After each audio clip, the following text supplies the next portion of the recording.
The title of today's story is Psycho Killer, the man who finds it and carried their coffins. जब गांव में किसी की अर्थी उठती थी तो सबसे पहले कंधा देने पहुंचता था वो शख्स, और सबसे ज़्यादा आंसू भी उसी की आंखों में होते थे। सबको हिम्मत देता, लेकिन किसी को ये मालूम नहीं था कि जिसको सब लोग अपना हमदर्द समझ रहे हैं वही कातिल है। 4 महीने में 8 लाश, 8 कत्ल। एक ऐसा आदमी जिसे पूरा गांव भला आदमी समझकर भरोसा करता था। ये स्टोरी है राम सहाय जायसवाल की। उस आदमी की कहानी है जिसने इंसानों को मारने से पहले जहर का ट्रायल एक जीते जागते कुत्ते पर किया था। उस कुत्ते को तड़पते हुए देखकर वो अंदाज़ा लगाया कि मौत में कितनी देर लगती है। 6 जनवरी 2026 की बात है। एक गांव में बद्री पटेल की मौत हो गई। लोगों को लगा कि चलो तबीयत खराब हो गया होगा इसलिए मृत्यु हो गई। आफ्टर 2 वीक्स 20 फरवरी को घोटालू साहू भी चल बसे।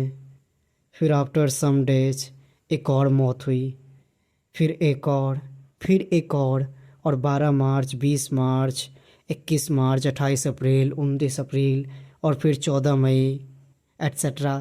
तारीखों की ये लिस्ट किसी हॉस्पिटल के रजिस्टर जैसी लगती है। एक लाश ठंडी नहीं होती कि दूसरी जलने लगती थी। इतने सारे लगातार मौत होने के बाद से गांव वालों में डर का माहौल छा गया था। उनके मन में डर सा समा गया था कि अब अगली बारी किसकी होगी। लेकिन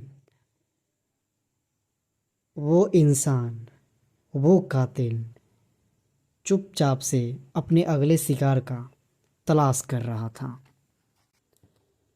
अब यहाँ पे ये सवाल उठता है कि आखिर उस कातिल को पकड़ा कैसे। देखिए, कहा जाता है कि हर अपराधी कोई ना कोई गलती ज़रूर करता है। राम सहाय ने भी की, और उसकी गलती थी बार बार एक ही जगह दिख जाना। जब गांव वालों ने हर मौत की एनालिसिस की तो हर मौत में राम सहाय था। वो हर कत्ल में आखिरी इंसान था जो मरने वालों के अंतिम समय रहता था।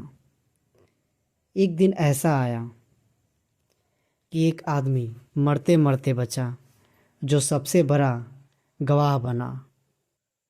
उसका नाम था कार्तिक। अगर कार्तिक उस रात ना बचता तो शायद ये राज हमेशा हमेशा के लिए उस शमशान की राख में दफन हो जाती। 14 अप्रैल की बात है। कार्तिक को उसके दोस्त प्रमोद ने शराब दी, और वो शराब राम सहाय द्वारा प्रमोद को दिया गया था।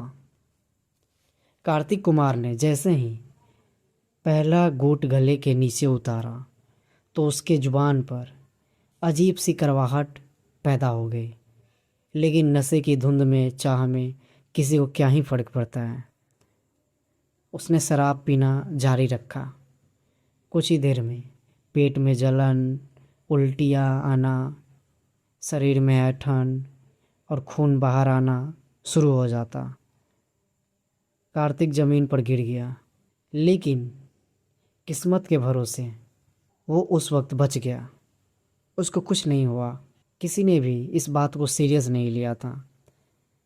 कार्तिक ने जब ये कहानी गांव वालों को बताया कि मेरे साथ ऐसा हुआ था, तब लोगों को ये बात समझ आया कि ये मृत्यु कोई नेचुरल या इलनेस से नहीं है, बीमारी से नहीं है। ये मौत कोई अपने हाथों से अंजाम दे रहा है। लेकिन जब गांव वालों और पुलिस को पता चला कि राम सहाय का पहला शिकार कुत्ता था, तो लोग हैरान हो गए। राम सहाय को जब पुलिस ने गिरफ्तार किया तो उसने बताया कि इंसानों को मारने से पहले उसने जहर का एक्सपेरिमेंट एक कुत्ते पर किया था, और जब यकीन हुआ कि जहर काम कर रहा है तो उसने इंसानों की तरफ रुख किया। इसने चूहे मारने के बहाना बनाकर बोरेक्स पाउडर खरीदा, उसे अपना हथियार बनाया। सबसे बड़ी बात आप जानते हैं क्या है? इन हत्याओं के पीछे कोई बड़ी कहानी, कोई बड़ा रीज़न नहीं था। राम सहाय के मर्डर करने का कारण इतना मामूली था कि सुनकर कलेजा काँप उठेगा।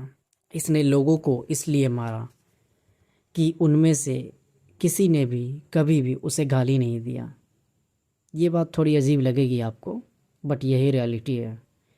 मतलब यूँ कहूँ तो अगर राम सहाय को कोई इंसान ज़रा सा भी पसंद नहीं था तो वो उसकी मौत की सूची में चढ़ जाता था। यही बात राम सहाय को सबसे अलग और खौफनाक बनाती है। उसका गुस्सा किसी नियम के कायदे में नहीं था, वो खुद जज था और खुद अदालत। राम सहाय की इस स्टोरी में अगर आपको लगता है कि आपने इसका सबसे खौफनाक हिस्सा जान लिया तो यहाँ पर आप गलत हैं। बिकॉज इसका सबसे खौफनाक हिस्सा था इसकी दोहरी ज़िंदगी। वो मर्डर करता था, फिर उस तड़पते हुए इंसान को अपने हाथों से हॉस्पिटल पहुंचाने में मदद करता, घर वालों को हमदर्दी देता, सलाह देता। आज ये गांव वालों के नज़रों में इंसान नहीं बल्कि एक राक्षस बन चुका है। गांव वालों ने पुलिस से जांच की मांग की, इन्वेस्टिगेशन हुआ, एविडेंस जुटाए गए, और राम सहाय ने जो मासूमियत का नकाब अपने चेहरे पे चढ़ा रखा था उस नकाब को उतार फेंका पुलिस और गांव वालों की मेहनत ने। आज गांव वालों में डर का माहौल है, एक दूसरे को देखकर शक में जीते हैं।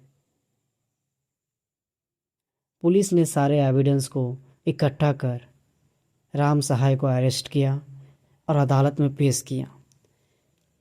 अदालत में 8 लोगों की हत्या करने के जुर्म में राम सहाय को फांसी की सज़ा सुनाई गई।